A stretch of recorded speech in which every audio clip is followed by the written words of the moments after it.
Coach podcast. I'm Manny Garavito, your host and go-to comedy coach. If you're the kind of person looking to create a lifestyle using your sense of humor, definitely go to mannygaravito.com for more information. I've got things like one-on-one coaching as well as e-courses and blogs and podcasts just like this one. And in today's episode, for the big comeback of the podcast, we're going to be talking about the rise of AI and how our sense of humor can be a superpower along with the kind of ideas and creativity you can generate using artificial intelligence. Now, the most interesting thing about AI is how fast it gained popularity as soon as one program came out.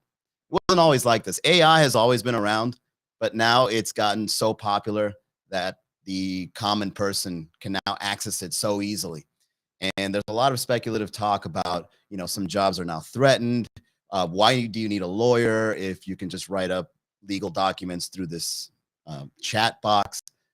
Even the creative field is looking into how this can potentially end their careers in coming up with prose or poems or even something like 3D art or 2D art for that matter. If you give it enough prompts, a program like Midjourney can generate a really cool art concept for you, depending how specific you are and how much it's able to understand what it is you're prompting. So, one of the fascinating things that I've learned using AI is the fact that even though there's so many things that are at stake here in terms of ending for some people in terms of career and jobs, humor is still holding on there very strongly. It's surprising to see how when you try to ask a computer for comedy, it kind of gives you formulaic or, punny wordplay kind of things, but it can't give you like a really well written or well produced joke. And the reason why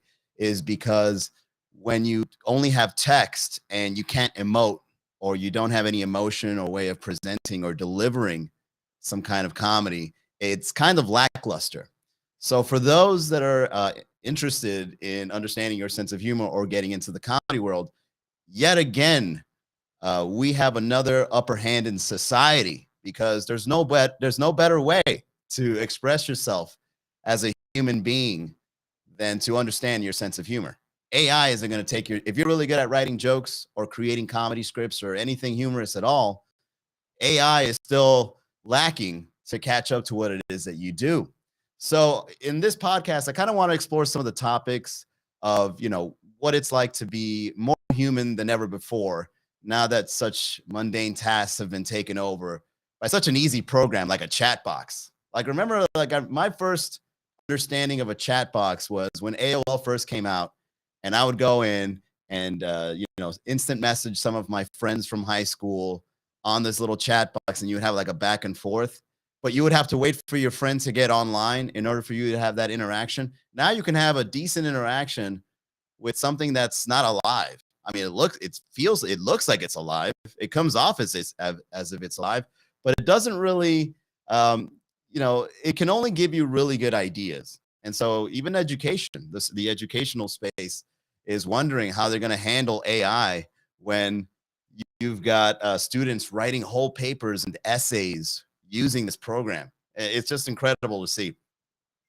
And so one of the things that I'd like to point out in this podcast is a lot of people are going to be using this program in order to, create a lot of online content. I'm talking about a lot of online content.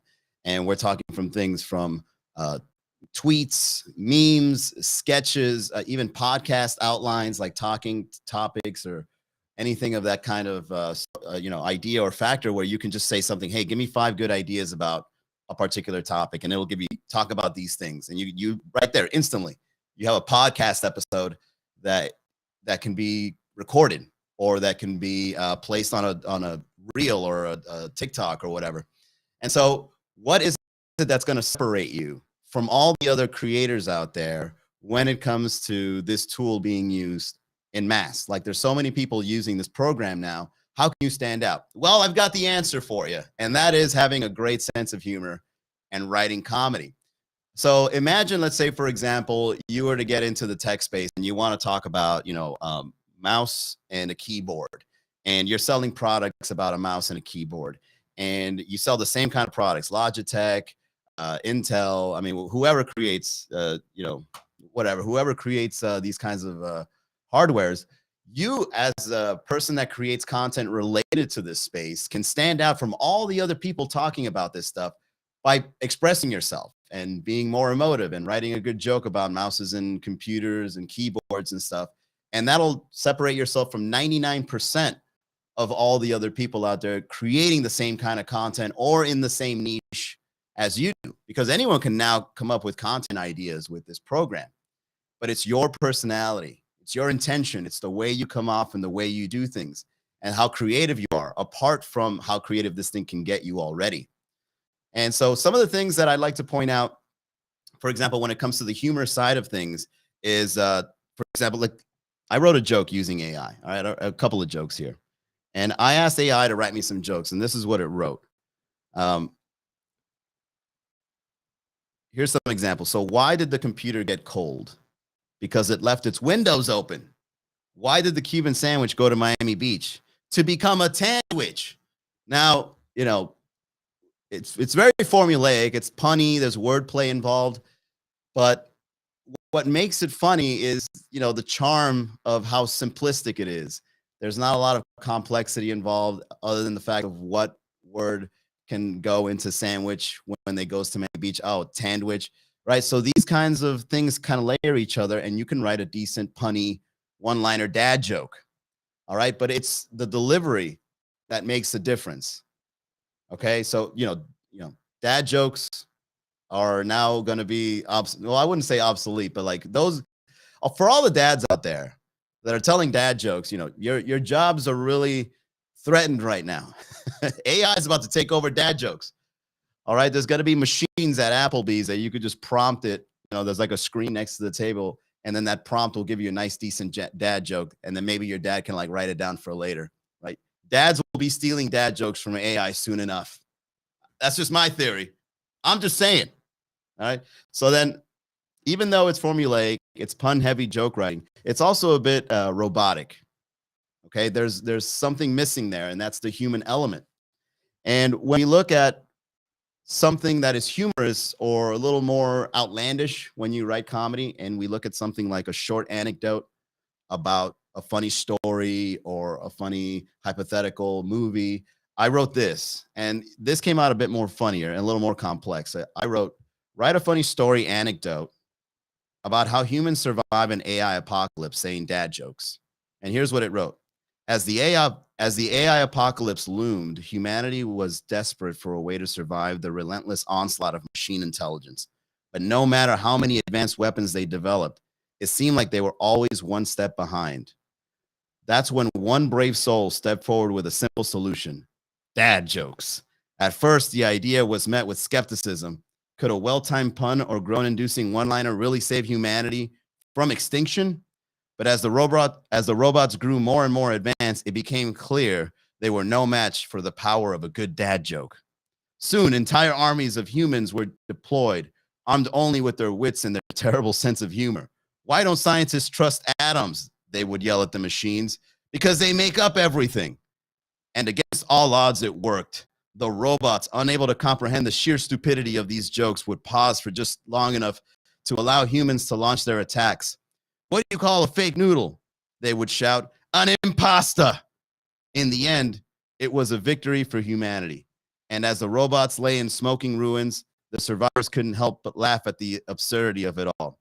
Why couldn't the bicycle stand up by itself? One of them joked. Because it was too tired. And so, with their terrible jokes ringing out across the battlefield, the humans emerged victorious. The world would never be the same. But at least they would all agree on one thing: puns are the ultimate weapon. So the better you are at prompting AI, the more creative AI can get for you. And so this is becoming a very powerful tool for comedy writers and humorous people, or people just trying to come up with content. But remember, what made this so different is two things, at least in this example. The first one is the prompt, the ability to give it just enough information to write something as unique as this. I may be the first person on ChatGPT to use this prompt out of everyone else. So that gives me an edge, right? It was my idea to say, how do humans save the world against an AI apocalypse using dad jokes? Then I get this short story, humorous in a way, but then I delivered it better because I added the human element to it. And then the story became much more fascinating or entertaining because I started emoting the important parts of the story, which AI has yet to be able to figure out. And so, this kind of technology kind of nudges creativity in a way where it's either going to stop a lot of people from continuing in what they do, or assist those that are creative by nature to get to the next level, because now you've got an extension of your mind to help you with your writing. And in our case, as comedy writers, as humorists, we can then have almost like a second person writing ideas for us, and then we just mix and match what works. Now, I wouldn't recommend using this program verbatim, and here's why. If you don't work out your creativity muscles, especially as a comedian, you won't be able to make connections, on time. And this goes into the realm of, are you able to be timing? Do you have a good timing with your jokes? And sometimes you have to think on your feet. And in order for you to think on your feet, you have to put two and two together as fast as possible and say it in the right way without getting it all jumbled up in your head or in the way you say things. So if you start like stealing jokes from AI, or you don't even do any sort of critical thinking or creative endeavors using this program, you're not really working out your comedy muscles. You're just using, things that are, data in, data out. And so it doesn't make you that good of a comedian, except if some of the things that do come out are good enough, which sometimes they aren't. Overall, I would give the content that this AI gives you 6 or 7 out of 10 in general, but it's up to you to add those 4 or 3 points on top of that. Okay. It's a human element that's going to make a difference for you. So, the best way to stand out when it comes to all the content that's about to be generated through this brand new tool is getting in touch with your personality. And there's no better way to do that than understanding your own personal sense of humor. And I've said this before many times. The humor you have is like a fingerprint. Humor is human. And, you could do something like, if you were to go on stage and you were to say Dave Attell jokes or Richard Pryor jokes, that's not really you. That's not your comedy style. You can say their jokes, but you're not Dave Attell or you're not Richard Pryor, right? Only those people have an identity so well into the comedy game or into people's memories of some of the best that ever done stand-up. And it's given them an identity. Like when you think of Richard Pryor, so many attitudes and one-liners and characters come to mind. But if you were to do Richard Pryor jokes on stage, there's a disconnect because it's not really your voice. It's not really who you are, but you can still do it. And that's the same way I see AI, where you can get creative ideas, but are they really yours? They're not really yours unless you put that extra touch to it, or you use a creative voice, or you make mix and matches in a way that makes them unique. So what AI is quickly becoming, like I mentioned before, is just a tool. And this is going to take society to a whole new level. But at what cost? Is your personality going to be drowned out? Not if you have a sense of humor. All right, so more things I'd like to touch on is, here are some of the skills that I'd like to share with you that you could learn that will help you get better as a comedian now that this tool has come out. And some of the things that I've wrote down are the human skills to consider when using AI to get creative is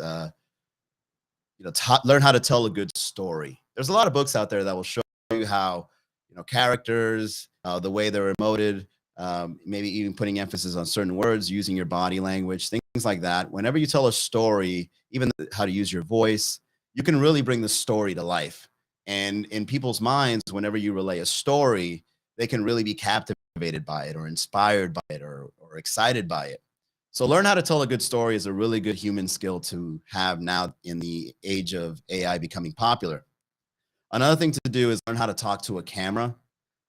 During the pandemic, I would go live every day and I would try to develop what I would call the virtual voice, where I would just go live and try to riff and come up with different topics off the cuff, or take one idea and extrapolate it into 3 different ideas.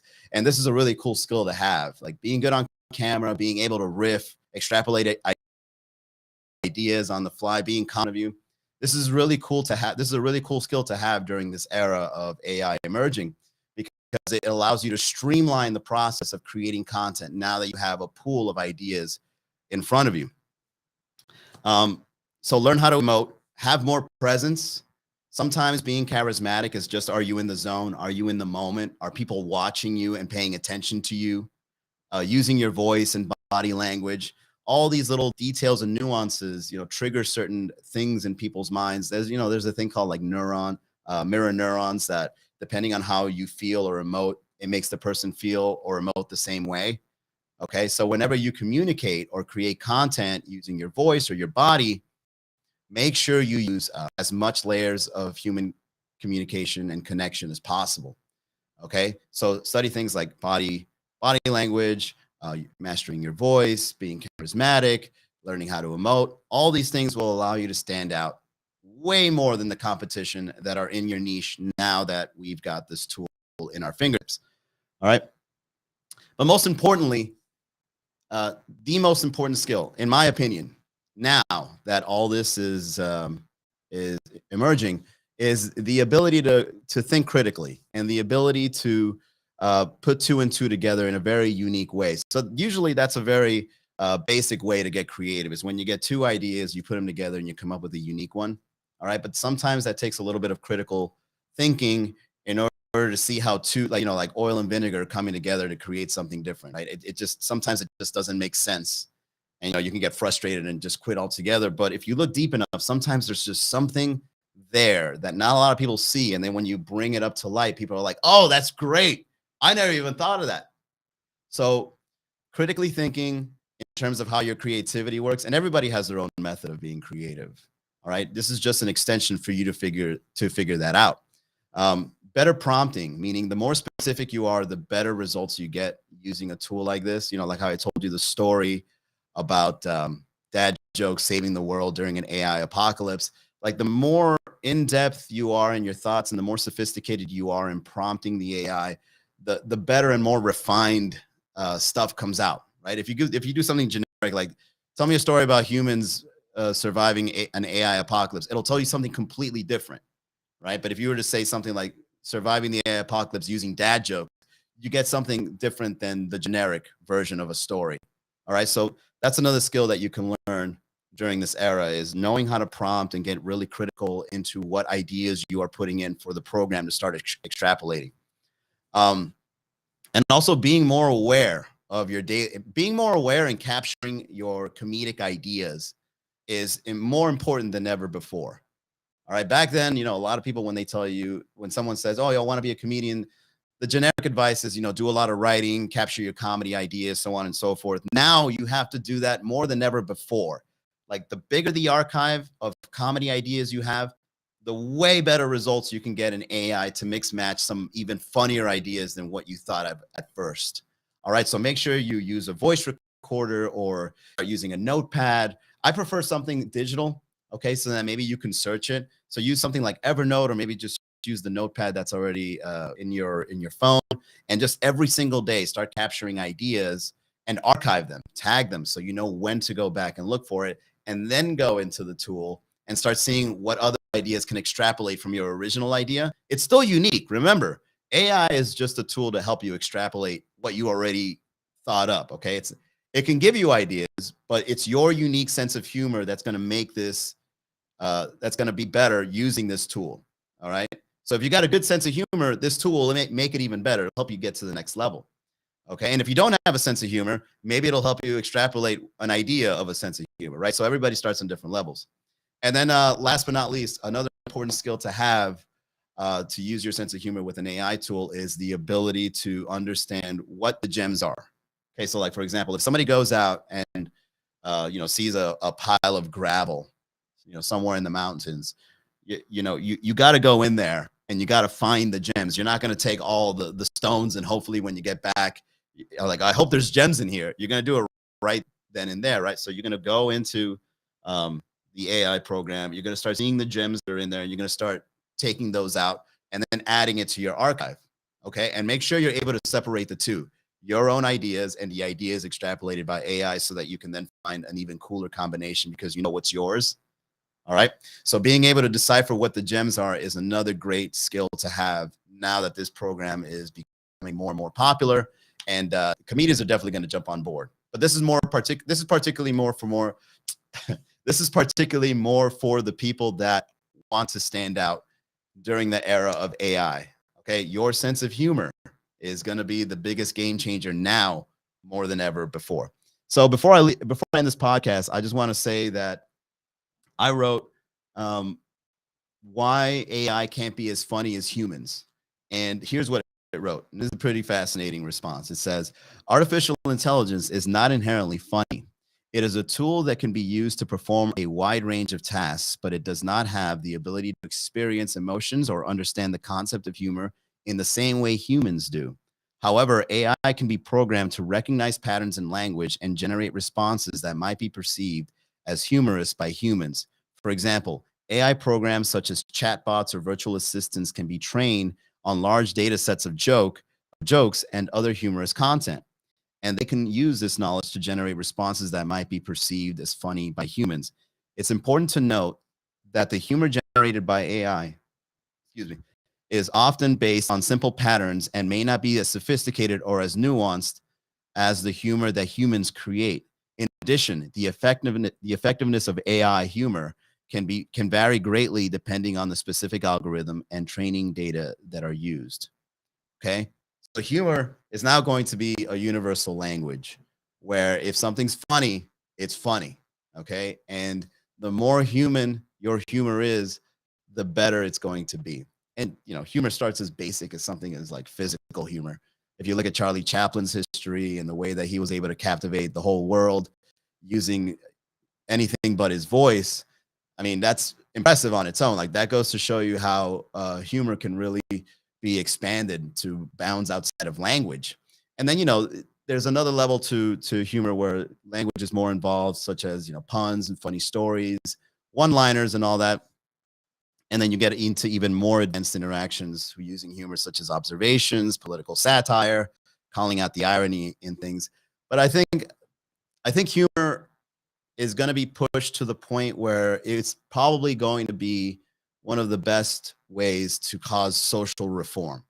If you write a really good joke that just completely, goes beyond AI written jokes or puns or physical, and you start saying jokes where society starts to take something seriously for one moment, and then as soon as that joke is said on a Netflix special or written on Twitter, it just changes the collective consciousness for people to start thinking differently. It's almost like they took something seriously for a moment, and then when the irony was pointed out, it kind of just people just forgot about it and just say, well, yeah, that was dumb. Next, and then the next generation of thinking occurs. Look at Bill Burr when he did the Saturday Night Live special about how white women were involved in the BLM movement and stuff like that. Like these things were controversial, but it pointed out the irony using comedy. And then that comedy allowed people to really, reconsider where we are in a social standpoint and, what are our values and why do we have these values and, so on and so forth. So I think humor is going to be very valuable if you can cause social reform with just comedy. I think it's amazing that you can change people's way of thinking in large groups just by saying a really good joke.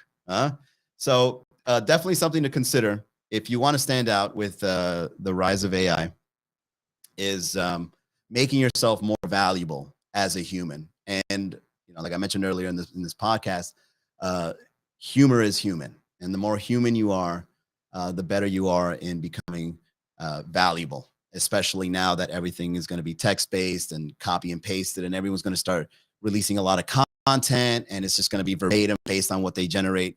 Okay, be more creative, find your sense of humor, learn to do things like human skills, telling good stories, understanding what's important in your creativity, understanding your workflow, documenting your ideas, mixing and matching them, create original ideas using those mixes and matches, things like that. Okay. And again, humor is probably the most important thing you can learn in today's age of AI. All right. That is it for today's Comedy Coach podcast. Thank you very much for tuning in. I know it's been a while since I released one of these episodes. I've been working on my other projects, miamicomedy.com. If you guys are from the Miami area, or if you're listening in from anywhere else, check out the work that's happening in the city of Miami. I mean, we are in a whole new landscape when it comes to a comedy scene. We are just thriving. Comedians are getting good, lots of rooms to get good, and people are just in general talking about going out to events more than ever before here in our city, which was non-existent, a while ago. Now we have a strong comedy scene, and it can only get better. That's what I've been focusing on recently. However, I've got to start into the habit of explaining all the comedy coaching ideas I've been getting lately. Shout out to all the clients that have registered into being a coaching student. If you're interested in getting in touch with your sense of humor, you too can reach out to me. Just go to mannygaravito.com. You can get an e-course, or you can get one-on-one coaching with me. Just let me know in the dialogue box that you see there. There's a way for you to choose the kind of packages or services you would like to enroll in. All right, everybody. That is it. Once again, thank you all. I'll see you on the next episode of the Comedy Coach Podcast.